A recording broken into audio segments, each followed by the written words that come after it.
Que la devaluación no lo agarre en calzoncillos. Video número 19. Bolivia. Fin de la bolivianización y quiebra de la banca. Semana del 13 de junio del 2024. ¿Puede haber una banca saludable en una economía quebrada? Con un Estado y Banco Central quebrados, ¿cómo se salvaría la banca?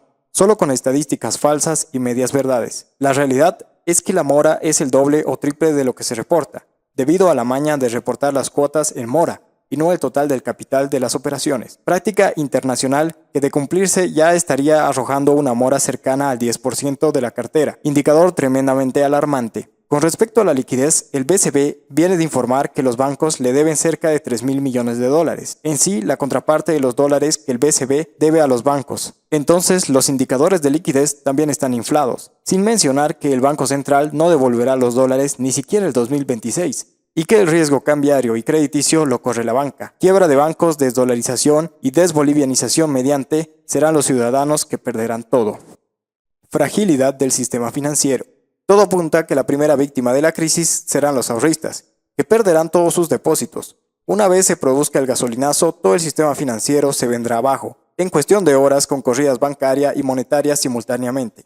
En la espera, la banca se irá deteriorando mes a mes, donde el indicador clave a seguir es la mora, que aumentará, no solo por la contracción económica que ya se viene arrastrando varios meses, a pesar de las estadísticas oficiales de crecimiento, sino por el vencimiento de los plazos, reprogramados luego de la pandemia, que con seguridad representarán un significativo salto en la mora. Ni mencionar que el actual registro de la mora no refleja la realidad en la medida que solo consigna las cuotas no pagadas, y no así el total del capital como corresponde. Este registro real de la mora ya mostraría una banca camino a la quiebra técnica. Bolivianos sin sustento y corrida monetaria. La actual discusión sobre la merma de reservas tiende a ignorar su función principal, que no es externa de balanza de pagos, sino interna de respaldo del boliviano, mediante la base monetaria. Al disminuir esta significativamente, el Banco Central debería retirar bolivianos de circulación. Sin embargo, se produce todo lo contrario. La emisión monetaria se ha acelerado ante la disminución de recursos externos para cubrir los déficits fiscales. Esta emisión inorgánica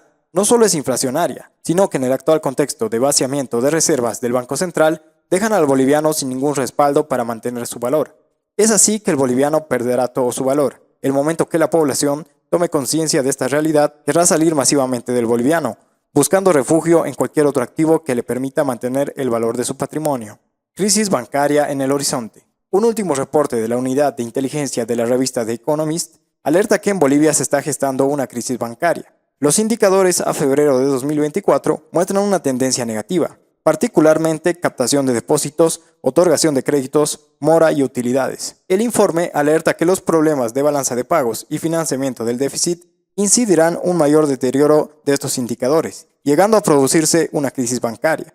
De no revertirse estas tendencias, si bien los ratios financieros son todavía aceptables, la situación boliviana es muy frágil, ya que expectativas crecientes de una mega devaluación como resultado de un gasolinazo desencadenarían inmediatamente una corrida cambiaria y otra monetaria fuera del boliviano, que liquidarían el sistema bancario. Aumento exponencial de la mora bancaria. La mora bancaria fue del 1,9% en promedio el 2020 y el 2023. A fines del 2023, este indicador subió a 2,9% y para febrero de 2024 a 3,4%, por encima del techo del 3%, ya un marcador de riesgo. Este incremento exponencial tenderá a agravarse en la medida que los efectos de la pandemia recién se verán el 2024-2025, debido a la reprogramación de créditos que se realizaron post-pandemia. Peor si se considera el actual contexto de fuerte contracción económica, instaurado desde el 2023 con la escasez del dólares. La conjunción de menos depósitos, mala cartera y mayor mora indicaría una fuerte contracción del crédito que redundará en una agudización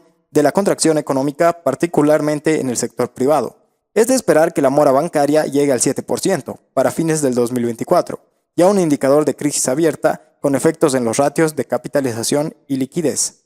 La desdolarización de los depósitos es irreversible. A un año del corralito y la desdolarización de factos de los depósitos en dólares en el sistema financiero, todo apunta a que esta desdolarización será irreversible. La causa principal son los swaps entre la banca y el Banco Central, mecanismo por el cual los bancos entregaban los depósitos en dólares que recibían del público del BCB, a cambio de bolivianos, en el marco del Fondo de Créditos Productivos y de Vivienda Social, CPBIS. con el agravante que el BCB presentaba estos dólares como reservas internacionales brutas. Lo evidente es que el BCB no devolverá estos dólares a la banca, salvo montos mínimos para mostrar una estabilidad aparente, y que la gente ya no deposita sus dólares en la banca, por lo que la única opción real que le queda a los ahorristas es de retirar sus depósitos en dólares en bolivianos. Desdolarización. Mejor que lo hagan antes de que sea demasiado tarde.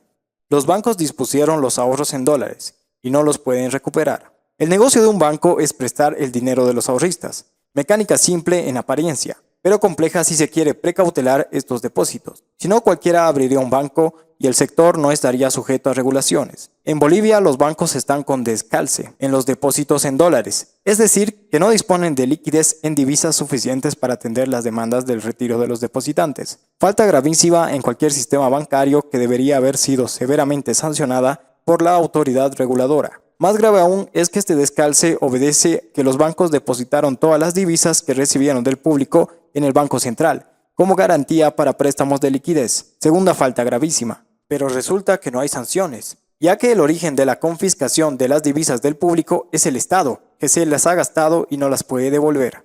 Créditos de vivienda de interés social, detonante de la crisis inmobiliaria.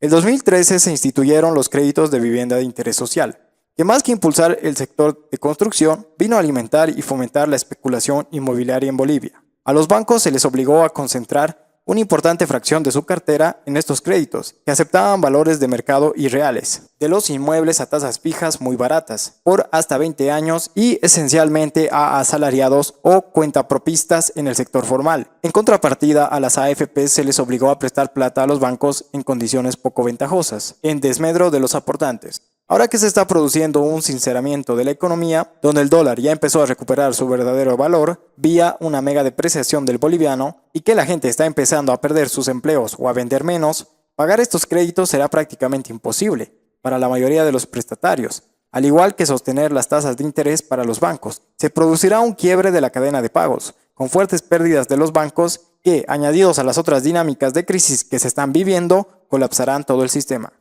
Gran fragilidad de la cartera de los bancos. Las normas y restricciones impuestas a los bancos para la otorgación de créditos han provocado una asignación ineficiente de recursos. Todo banco tiene la obligación de colocar 60% de su cartera en créditos productivos y de vivienda social, en bolivianos. Así, los bancos han rebajado sus estándares de evaluación de riesgo a partir de la capacidad de pago para cumplir esta meta, otorgando créditos que en otras circunstancias no se hubieran dado. Ahora que se desencadenará una gravísima crisis financiera con efectos catastróficos sobre la actividad económica, esta fracción mayoritaria de la cartera de los bancos será la primera en entrar en cesación de pagos, al ser el eslabón más débil de la cadena. En efecto, la debilidad estructural del sector pyme y del empleo asalariado, así como el riesgo cambiario asociado a la devaluación del boliviano que se viene, provocarán la quiebra de varios bancos. Reversión de expectativas y corridas cambiaria y monetaria. La muletilla de la bolivianización sirvió para tener las expectativas ancladas en el tipo de cambio nominal, oficial de 6.97. Sin embargo, la presión social que ha empezado a surgir con respecto a la falta de dólares desnudará la situación real de quiebra e insolvencia de la economía boliviana. El Banco Central ya ha aceptado patéticamente su situación de quiebra técnica, al indicar que recién devolverá los dólares de los ahorristas bolivianos el 2026, y sin ninguna garantía de que ello suceda. Con los bancos en contra, la presión en las calles y los debates políticos centrados en la escasez de dólares, es cuestión de semanas que las expectativas se reviertan completamente y la gente se agolpe en la puerta de los bancos para recuperar sus depósitos. El gobierno podrá ensayar un par de pretextos más, pero al no poder resolver efectivamente el problema, perderá la poca credibilidad que le resta.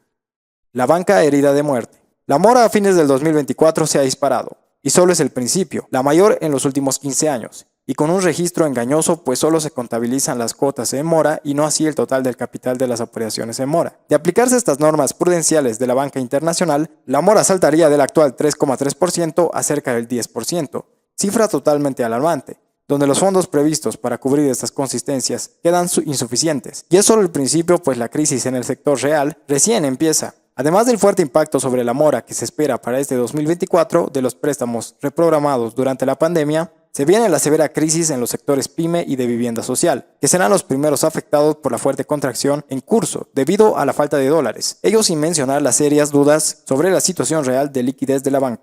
Serias dudas sobre la situación real de liquidez de los bancos. El último cruce entre Asoban y el BCB sobre el destino y uso de los depósitos en dólares ha puesto en evidencia una estructura cruzada de confiscación de divisas mediante normativa de encaje legal, creación de fondos productivos y sociales, préstamos de liquidez y cartera ineficiente. Los indicadores de liquidez que reporta la banca son entonces altamente cuestionables. Ejemplo, su actual incapacidad para devolver los ahorros en dólares. El problema no se limita a la liquidez en dólares, ya que este modus operandi se ha generalizado a las cuentas en bolivianos. Así, la liquidez que reporta la banca es en gran parte prestada, es decir, que proviene de créditos de liquidez del BCB. En buen romance, todo boliviano que dispone en los bancos tiene dos acreedores, el público y el BCB, por lo que responde a ajustar los indicadores de liquidez a la mitad. Ahí sí estamos en problemas.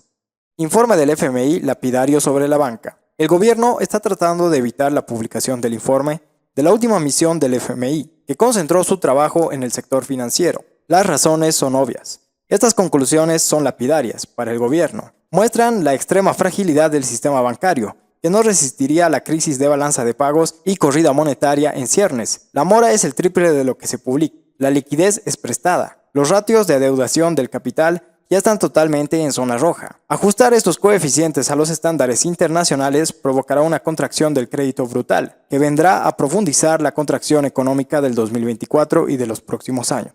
Cada día es más real las proyecciones de un ajuste desordenado y costoso con un incremento repentino al tipo de cambio nominal. Hace 2 años el FMI estimaba que esta devaluación sería del 34%, ahora superará el 100% para empezar.